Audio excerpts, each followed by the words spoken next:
So here we have the Nissan Qashqai on a 65 plate. I'm going to start off firstly by showing you around the outside of the car, and then we'll hop in and run through some controls on the inside. From the outside you can see it's a 5-door car with alloy wheels and tinted windows. We're going to start off inside the boot area first. As we approach the back of the car, you can see we have reversing sensors, plenty of boot space as well, along with that 60/40 split folding rear seat, should you wish to increase this space even further again. And then these two tray sections both lift and remove. They can also be used to divide the boot up as well. Okay, so we're just going to work our way back around to the front of the car, and then we'll hop in, and as I mentioned, we'll run through some controls on the inside of it from there.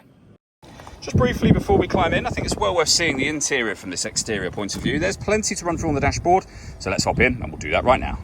Okay, now that we're inside the car, we're going to start with the dials. Over on the left-hand side, we have the rev counter and coolant temperature gauge. On the right-hand side, the speedometer and fuel gauge. In the centre, you can see the digital readout for the speedometer. Beneath that, the total miles of this car. They are 68,176. You can change information displayed up there using buttons on the steering wheel for various different menus. The button in question is just here. We have our stereo controls beneath that, and over on the right hand side, cruise control, speed limiter and phone controls. Into the center next, we have the main touch screen. So this is the setup menu you're looking at there. We have a navigation menu and of course the menu for the map itself. Up in the top corner here, you can pair up your phone. Just hit connect and then follow the instructions on screen from there. You can access your radio and adjust your volume from here.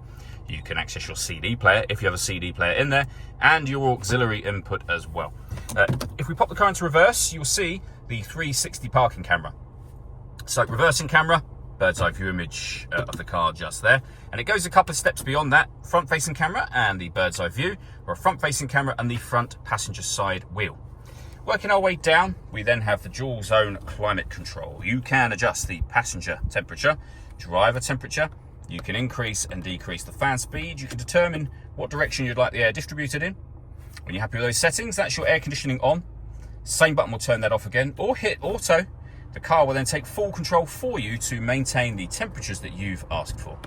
You can override that whenever you wish to. We have a 12-volt charging socket, electronic handbrake, the gear lever for the fully automatic gearbox, and then 2 cup holders. Last thing I wanted to mention is the panoramic glass roof. There is a button that will open that sunblind all the way to the back of the rear seat.